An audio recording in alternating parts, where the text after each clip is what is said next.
Hello everyone, and welcome to the RV Inspection and Care channel. I'm Dwayne and I'm a certified RV inspector. And today we're going to be talking about my top 10 travel safety tips that I can offer you.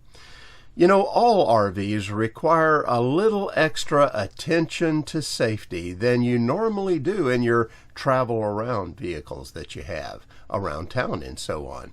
And the bigger the RV, the heavier the RV, then it becomes even more critical that you use more focus, more concentration, more planning to be really safe with your rig. So here are my top 10 RV travel safety tips. And let's start with number one. And number one is to carry extra oil and coolant with you, at least those two fluids. Now, I carry extras of other fluids too, but be sure you have those for sure. Now, the reason for that is because if you have engine trouble and you're out on the road, well, there's going to be some occasions where you're going to be happy that you've got a little extra oil there to put in the engine or a little extra coolant and so on, so that you can just get off the highway and get to a place where you can get your rig repaired. Now, an example of this is just recently on one of our trips, we were going along, we stopped at a rest area, and I went back, I looked at the car, and it had these little oil droplets on the hood.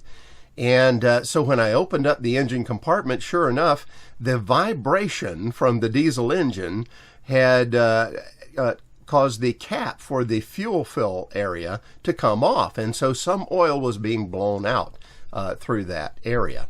And now it wasn't a lot. It was only about a quart of oil, which in these big diesel engines isn't a lot. But it was really nice that I had that oil right there to replace it with and then get right back on the road.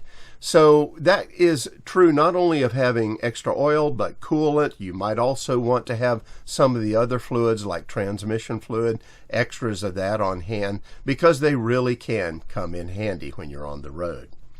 My second tip is to carry traffic cones with you. Now, here, for instance, is one of the traffic cones I like because they condense right down to a very small size, and then for storage, and then you just pop them right up, and there they are. And so that's good. Some folks, of course, like the triangular ones instead, and that's fine too. It'll work for you.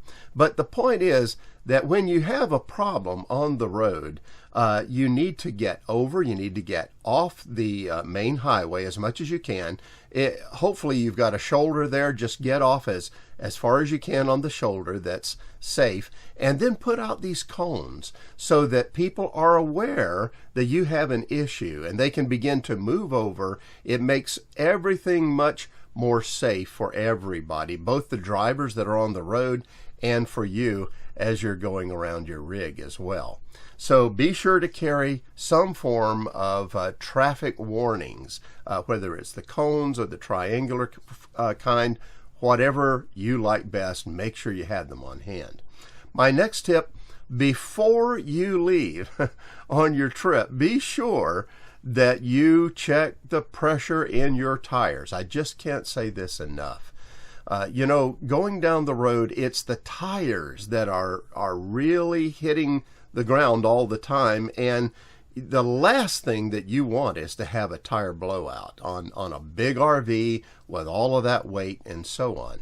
So beforehand, make sure that you have checked the pressure in the tires. First of all, make sure that you know what that pressure should be. Now, here is a video where I discussed some of those issues with tires, and you might want to take a look at that as well. But know what the pressure should be, and then make sure that you're checking those pressures regularly. And that way you can forestall an awful lot of safety issues that could arise on the road from tire problems. And those are very, very common with RVs. My next tip, have some form of roadside assistance. You know, these are big vehicles that we're taking out, and some of them are rival tractor trailer, you know, commercial type vehicles. So, for instance, with many of the bigger RVs, you really don't have the room for an extra tire, like a spare tire. So you really need some form of roadside assistance. If you have a flat, then there's a way to get you a replacement tire out there quickly and easily. Also, if you break down on the highway, towing can be a very expensive thing for a big rig. And so if you have roadside assistance, well, then there's a measure of covering those costs for you. Some of them cover all the costs. Now, there's three major companies that it seems like most people like to use in the RV world. One is Good Sam, the other is CoachNet, and then, of course, AAA.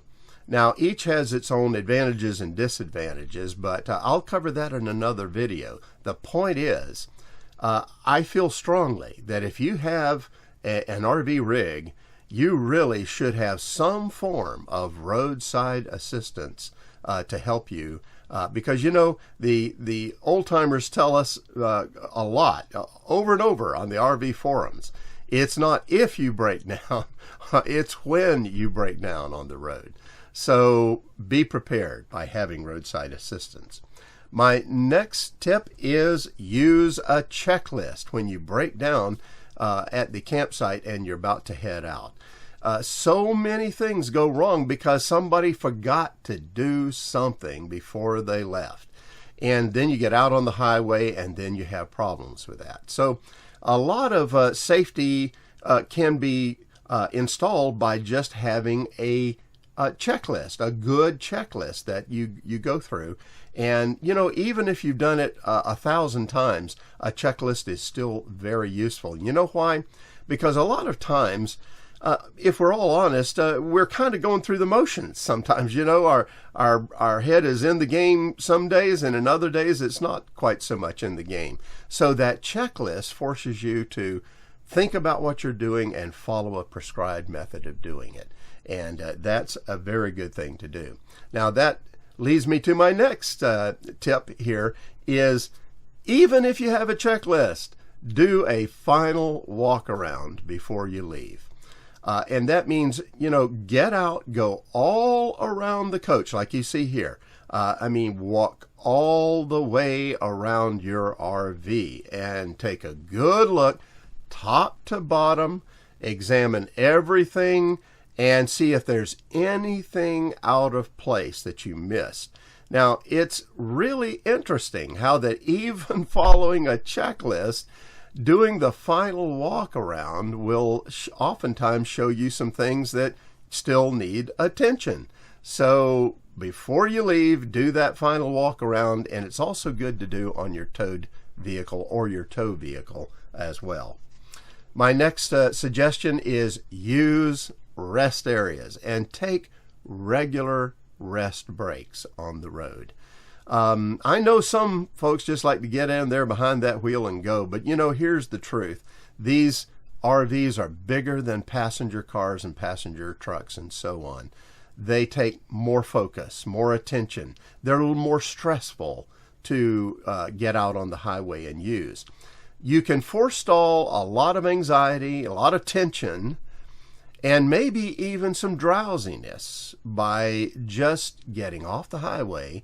I try not to drive more than 2 hours before I get off, take a break, get out, walk around, and rest areas are great places for that. As you can see here, you just, you drive into the rest area, and usually there's truck parking in many rest areas for commercial trucks, and you can put your RV in that area too. It's fine. And then get out, walk around, get that blood pumping a little bit, maybe have a snack. And by the time you're ready to leave, why, you're in a much better frame of mind. You're fresh. You're ready to go for another good stint there. So do use rest areas. It will contribute greatly toward being safe while you're on the highway. Now, another tip about maintaining safety on the highway is get a safe distance behind the vehicle in front of you and maintain that. we are used to that in cars. We've been taught that a lot, but a lot of folks don't pay attention to that with a passenger vehicle. When you're in an RV rig, there's a lot of weight involved, and bringing that to a stop if you have to can be a lot longer than you think it is going to be if you're at a speed like 60, 65 miles an hour, and even more so if you're going faster than that. So instead of just using the distance that you normally use for your passenger car, that's not good enough. Maintain more distance. And so, as you can see here, I like to be quite a ways away from that vehicle in the front. And you know how I do that is I like to actually go a little slower than the flow of traffic that I'm in. Usually about 5, sometimes 10 miles per hour below the flow of traffic. What that does is it means people go around me, and if they get back in that right-hand lane, then they usually are going to get way up ahead of me. And that's fine, because if something happens ahead, something unexpected, and believe me, that happens on the road, well, then you've got plenty of room to haul that RV back down and brake it, put the brakes on and get it down to a safe speed. So be sure to maintain a safe distance while you're on the road with your RV rig. Now, the next tip I can offer is try to use main roads as much as you can. Where RVers get in trouble a lot is when they get off the main roads and they start getting off into these small secondary and even smaller roads. And every time you get smaller and smaller, you have more chance for problems coming up. On the main roads, you usually have a fairly good shoulder that if something happens, you can get off on, and it's good. But when you get on secondary roads and smaller, those shoulders get much narrower and sometimes disappear altogether.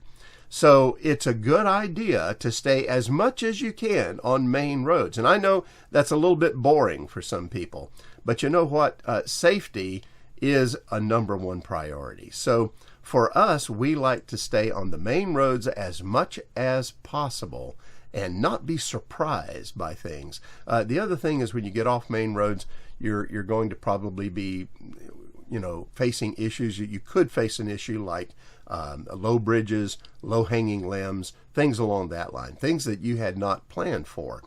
But being on main roads, you avoid all of that.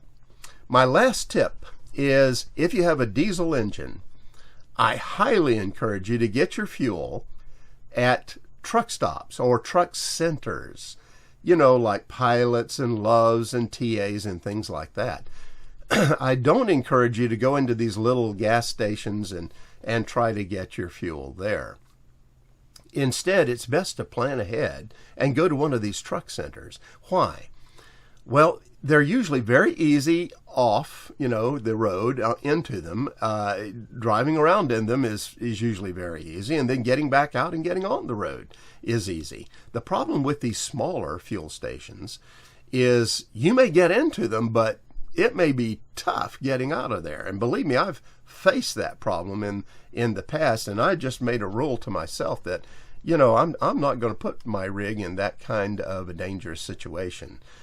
So as a result, if you do use diesel fuel, I recommend using the truck centers instead of just a normal regular fuel station. Now, really, it's a good idea to do that anyway, because if you have the discount card that comes for diesel fuel, like I discussed in this video right here, well, then it's going to save you tons of money on your fuel costs. I mean, we regularly save 50, 60, sometimes 80 cents a gallon on our fuel, diesel fuel, by using that card. And yes, you pull right up there with all the big rigs, and you may feel a little funny doing that, the first few times, but you get really used to it, and they don't even notice you really. They're fine with you doing that. So at any rate, it's a good idea. If you have a diesel engine, use the larger truck centers to fuel up. Well, that's the 10 tips that I wanted to offer you today. And let me mention this. Sherry and I, we use all these tips. This is not just something I'm telling you because, I just want to get on here and talk. These are things that we have learned have made our trips, our RV travel trips, so much safer. And we feel more comfortable by putting these ideas and these tips in place. So we wanted to share them with you, and I hope you get the same kind of results. Well, that's it for now. Have safe and happy travels, my friends. Until next time.